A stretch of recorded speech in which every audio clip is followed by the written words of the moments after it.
आणि तिथलं तुम्ही जसं म्हणाला की तिथली भौगोलिक परिस्थिती ही म्हणजे इथे कसं आपण एअर कंडिशन ऑफिसमध्ये बसतो, जरा काही लागलं की पाणी आण रे, चहा आण रे.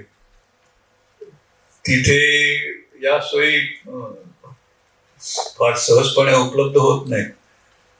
तुम्ही म्हणजे पोखरण सारख्या ठिकाणी उन्हाळ्यात वाळू, दुपारी वाळू उडते, वारा जसा जातो त्या वाऱ्याबरोबर वाळू उडते. आणि तिथे जर तुम्ही म्हणजे संबंध अंग जर कपड्याने कव्हर केलेलं नसलं तर काही लोकांना तुमच्यापैकी सँडब्लास्टिंग ही टर्मिनॉलॉजी माहीत असेल की सँडब्लास्टिंग मध्ये लोखंडाच्या ह्याच्यात सुद्धा ते साफ होतं, सगळे वरचं गंज म्हणा, पेंट म्हणा, जे काय ते सगळं निघून जातं. तसं फिलिंग तुमच्या स्किनवर येतं, म्हणजे वाळूशी जात असते आणि ते बारीक कोणाची गोळी कशी लागावी तशी ते टोचतं असं. अर्थात त्याच्याने काही म्हणजे इजा होते, रक्त येत असं नाही, पण ते टोचतं आणि ते गरम गरम पार्टिकल्स असतात. आणि तिथलं तापमान म्हणजे आपल्या इकडे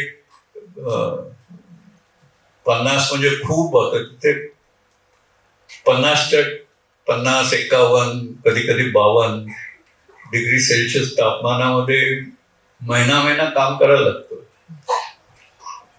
तर त्या परिस्थितीत ते सगळं जुळवून घेणं आणि परत तिथे आपल्याला मदत करणारी मंडळी म्हणजे सैन्यातली मंडळी. तर आणि बऱ्याचशा लोकांना तुम्ही पहिल्यांदा भेटलेले असतात, तर त्यांच्याकडनं ते करून घेणं, तर ही तयारी खूप डिटेलमध्ये करावी लागते आणि त्याला वेळ लागतो. तर हे काम असं सतत चालू राहतं. अर्थातच 74 आणि 98 दोन्ही वेळेला हे काम बऱ्या आधीपासून सुरू होतं. आणि विशेषतः टेक्नॉलॉजीचं काम हे कधीच संपत नाही, कारण टेक्नॉलॉजी ही सतत प्रवाही असली पाहिजे. तर कारची टेक्नॉलॉजी किती जुनी आहे, पण अजून पण ऑटोमोबाईल मध्ये नवीन मॉडेल्स पुढे येतात. तसंच आणि ती तुम्ही थांबवलं तर आपल्याकडे मागे जसं झालं होतं की 30 अँबॅसेडर, 30 फियाट दशकों चालू होती आणि मग ते आपण मागे पडत जातो. त्यामुळे R&D ही सतत चालू राहते. पण हे करताना गोपनीयता बाळगणं, म्हणजे सांगायचा मुद्दा असा की माझे जे वरिष्ठ होते, माय बॉस, त्यांना मी काय करतो हे माहित नव्हतं. आणि तरी ते BRC जरी असले तरी, कारण हा ग्रुप वेगळा होता. आणि म्हणजे आपण नॉर्मली आपल्या वर्षभराचा अहवाल लिहितो, कॉन्फिडेन्शियल रिपोर्ट, मी काय केलं वगैरे, त्याच्यावर तुमचं मूल्यांकन होतं, प्रमोशन्स आधारित असतात. इथे तसं काही लिहायची सोय नव्हती. आणि तुम्ही लिहिलं तरी तुमचा बॉस तुमच्यावर चिडणार, तुम्ही मला न सांगता काम केलंस. पण हे सगळं जरी असलं तरी एकदी टीम जी फॉर्म झाली ना की मग ती जिद्द वेगळ्या प्रकारची असते. आणि म्हणजे ते टीम स्पिरिट हा शब्द आपण सर्वजण अनुभवतो, पण टीम झाली की ते स्पिरिट निर्माण होतं. पण असं जेव्हा उद्देश खूप मोठा असतो आणि कठीण असतो तेव्हा ते टीम स्पिरिट पण खूप, म्हणजे आर्मीचे लोक आपल्याला नेहमी सांगतात की त्यांची कंपनी 4-5 जण जरी गेले तरी ते जीव देऊन ते युद्धभूमीवर काम करत असतात. तर तसं ते अनुभवायला मिळतं आणि ते वातावरण वेगळंच असतं. म्हणजे आपण ऐकतो मंतरलेले दिवस, पण मी ते मंतरलेले दिवस अनुभवलेले. अमेरिकन सॅटेलाइट्स आपल्यावरती लक्ष ठेवून होते आणि अजूनही आहेत, तर ते चॅलेंज काय होतं आणि ते कसं आपण पार पाडलं? त्याचं असं आहे की म्हणजे मगाशी आता म्हणजे आता भारताने आपण अण्वस्त्र सज्ज देश आहोत म्हणून डिक्लेअर जरी केलेलं असं तरी त्याला गोपनीयता बाळगावी लागतेच वाटते. आणि तिथे ती जर तुम्ही बाळगली नाही तर तो एका प्रकारे गुन्हा पण ठरू शकतो. पण त्याच्या आधी परिस्थिती अशी होती की हे करायचं. आमच्या वरिष्ठांनी आम्हाला सांगितलं होतं की बघा, म्हणजे कॉन्फिडेन्शियालिटी किंवा सिक्रेसी अशी पाळायची की उद्या जर तुम्ही पकडले गेला, कोणाला शंका आली किंवा कोणी काही सांगितलं की हा हे करतोय किंवा ही एखादं लीक झाली गोष्ट, तर वी विल डिसोन यू. कारण तेव्हा देशाचा प्रश्न असतो ना, तर देशाची प्रतिष्ठा राखायची तर तुझी प्रतिष्ठा धुळीला जाणार.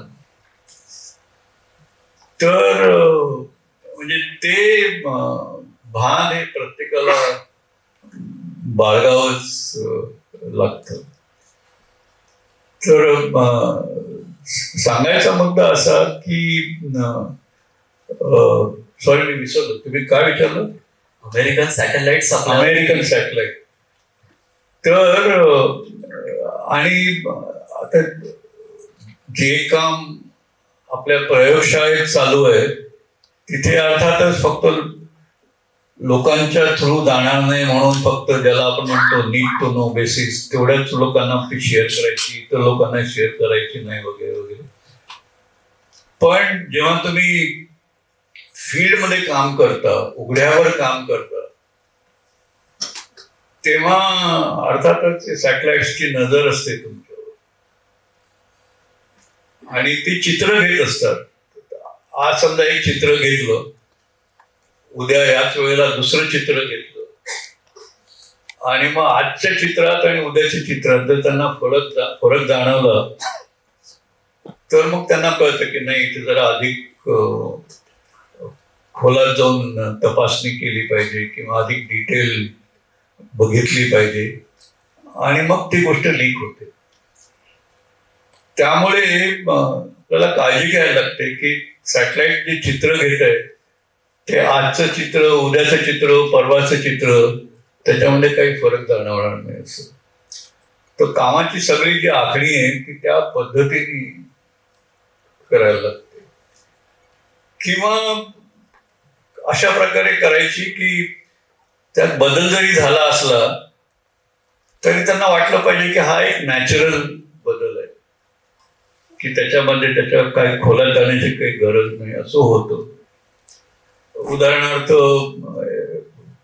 पाऊस पडल्यानंतर तिथे वाळवंटात सुद्धा एक 15 मिनिटं अर्धा तास का होईना पण त्या वाळवंटात थोडं पाणी ओढे वाहू लागतात तिथे, त्याच्याने ते चित्र बदलतं आणि कालच्या चित्रात आणि आजच्या चित्रात फरक पडतो. असा तर तशा प्रकारचा जर बदल झाला तर ते चालतं आणि दॅट्स अ गुड कॅमोफ्लॅज. तर हे सगळं विचार घेऊन सॅटेलाइट केव्हा आपल्यावर असेल ते लक्षात घेऊन ती कामाची आखणी केली की मग ते सगळं सुरळीत करता येतं. मंडळी, ज्या सहजतेनं डॉक्टर आपल्याशी बोलतायत तितक्या सहजतेनं हे सगळं काम करणं शक्य नाहीये हे आपल्याला लक्षात येत असेलच. एक सॅटेलाइट आहे, त्याची ठरलेली दिशा, गती आणि पिक्चर घेण्याचं, फोटो घेण्याची त्याची एक पद्धती आहे. त्या सगळ्याचं गणित मांडून असलेलं खालचं चित्र बदलणार नाही, दुसऱ्या दिवशी सुद्धा पुन्हा तेच चित्र दिसेल, याच्या व्यवस्था लावणं, असं अतिशय कॉम्प्लिकेटेड काहीतरी काम ही सगळी मंडळी 51-52 टेम्परेचर मध्ये करत होती. ही खरोखरीच खूप महत्वाची आणि मोठी गोष्ट आहे. सर, आता तुमच्या बोलण्यामध्ये टीमवर्कचा उल्लेख झाला आणि माझ्या मनात एक सहज प्रश्न आला की DRDO मध्ये काम करणारी मंडळी आहेत, BARC मध्ये काम करणारी मंडळी आहेत, लष्करातले मोठे सैनिक अधिकारी आहेत, राजकीय पुढारी आहेत, ह्या सगळ्यांकडे प्रचंड बुद्धिमत्ता आहे आणि ही सगळी बुद्धिमान मंडळी एकत्र येऊन धारधार तलवारी एका मॅनात राहिल्या कशा? आणि माझंच खरं असं म्हणण्याची सामान्य वृत्ती असते, ती बाजूला पडून आपल्या सगळ्यांचं मिळून आता आपण खरं करूयात. हे टीमवर्क कसं काय जुळून आलं, त्याच्या मागचं काय रहस्य आहे?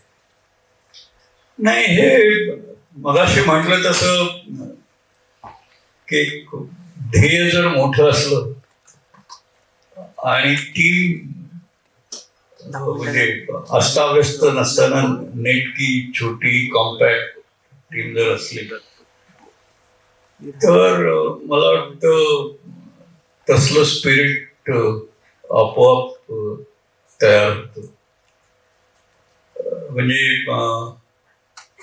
एक उदाहरणच सांगतो की म्हणजे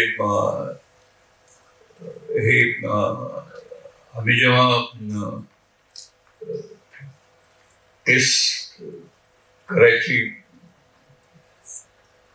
आणि मला स्वतःला त्याच्या आधी तयारीसाठी सांगितलं की तू आता मुंबईहून पोखरणला जायचं किंवा मुंबईहून आणि कुठे जायचं तर you should do it in a manner that you don't leave any trail. आणि ते करताना बऱ्याच वेळेला मी तिकीट माझ्या नावावर न करता दुसऱ्या नावावर काढलेली आहेत. ते करताना दिल्लीला जायचं तर मुंबईहून बंगलोरला जाऊन दिल्लीला गेलेलो आहे असं. म्हणजे तर हे सगळं करावं लागतं आणि कॉम्पॅक्ट टीम मध्ये हे सगळं सहज साध्य होतं. आणि हे करताना छोटं कोण मोठं कोण कोणाचा अधिकार कोणावर चालतो वगैरे हे सगळं जाऊन ठरतं. म्हणजे मला आठवतं की आम्ही जेव्हा BRC मध्ये असंच डेव्हलपमेंटचं काम चालू होतं आणि अर्थातच मगाशी म्हटलं की टीम मोठी करता येते म्हणून त्या सगळेजण आम्ही आपलं प्रत्येकाच्या म्हणजे डिझाईनही करत होतो, मोठ्या मोठ्या चर्चाही करत होतो, पण नटबोल्ट घेऊन टाईट करणं ओपन करणं वगैरे हे पण चालू होतं. आणि मला आठवतं म्हणजे मी 74ची गोष्ट करतोय तेव्हा मी खूप लहान होतो आणि आमचे डायरेक्टर तिथे होते आणि आता तिथे फक्त मी 4-5 जणच होतो. मी मेकॅनिकल इंजिनियर, तिथे असेंब्ली होती तर अर्थातच त्या सगळ्यामध्ये ज्ञानी माणूस सगळ्यात जास्त ज्ञानी माणूस मी होतो. आमचे डायरेक्टर म्हणाले तू सांग कुठे करायचं. मग त्यांनी पाना घेऊन टाईट करायला सांगितलं. ते म्हणे बघ तुला डायरेक्टर लेवलचा मेकॅनिक कधी मिळालाय का. तर असं काही राहत नाही. ते त्यामुळे एका सगळ्या तलवारी एका मॅनात बसणं असं काय असा प्रश्न येत नाही, provided there is a good team spirit. नाहीतर मग प्रत्येकाचं जर मी असा असला तर मग ते अडवा येतो, मग ते नाही बसत. पण असली कामं तसल्या लोकांच्याने होत नाही हे तितकंच.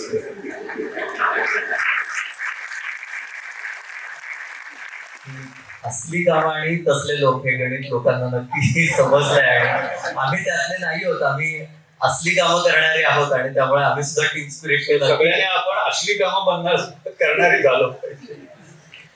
आणि खरं त्यासाठीच आजचं हे संमेलन चतुरंगाने भरवलेलं आहे की आम्ही सगळेजण काहीतरी वेगवेगळ्या क्षेत्रामध्ये काम करणारे विद्यार्थी आज आहोत. आमच्या कर्तृत्व गाजवण्याच्या, पराक्रम गाजवण्याच्या एका टप्प्यावरती आम्ही काम करतो आहोत आणि जरी वेगवेगळ्या क्षेत्रांमध्ये असलो तरी एकत्र येऊन टीम म्हणून काहीतरी काम केलं पाहिजे अशी चतुरंगाची अतिशय रास्त अपेक्षा आहे. मला असं वाटतंय की एखादं मोठं ध्येय काहीतरी ठरवणं, त्याच्याबद्दलची धोरणं आखणं, त्याचं नियोजन करणं, त्याच्यासाठीचा कार्यक्रम आखणं, त्याच्यासाठीचं व्यवस्थापन करणं, त्याच्यासाठीची माणसं जमवणं, टीम बांधणं, त्या सगळ्यांचा समन्वय करणं, ह्या सगळ्या प्रक्रिया या पोखरण प्रकल्पाच्या निमित्ताने तुम्ही खूप जवळून अनुभवलेल्या आहेत.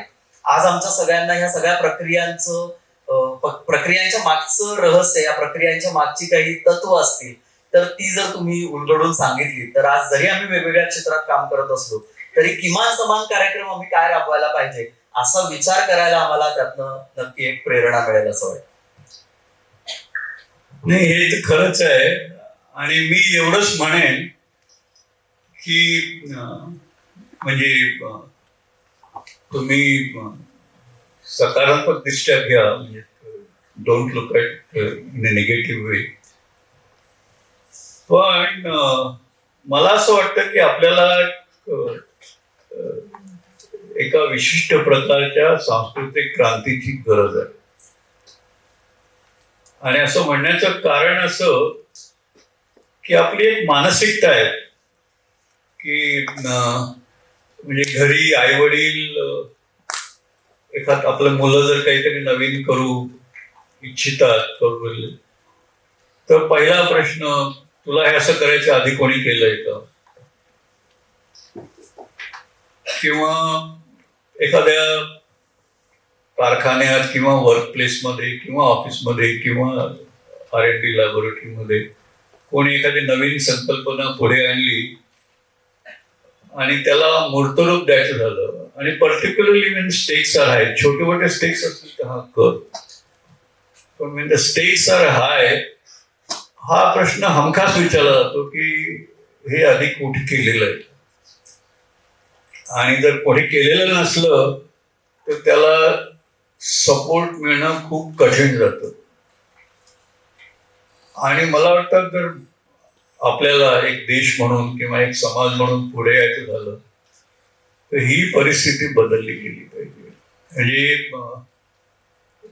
तुमच्यापैकी बऱ्याचशा जणांनी मॅनेजमेंटची पुस्तकं वाचली असतील आणि एका ठराविक कॉन्टेक्स्टमध्ये, विशेषतः इनोव्हेशनच्या कॉन्टेक्स्टमध्ये व्हॅलीज ऑफ डेथ हा शब्द ऐकलेला असेल. आणि या व्हॅलीज ऑफ डेथ या पदोपदी येत असतात आपल्याला, विशेषतः आपण जेव्हा नवीन काम करायला जातो किंवा प्रवाहाच्या विरुद्ध काम करायला जातो, तेव्हा हे खूप प्रकर्षाने त्यांचा अडसर जाणवतो आपल्याला.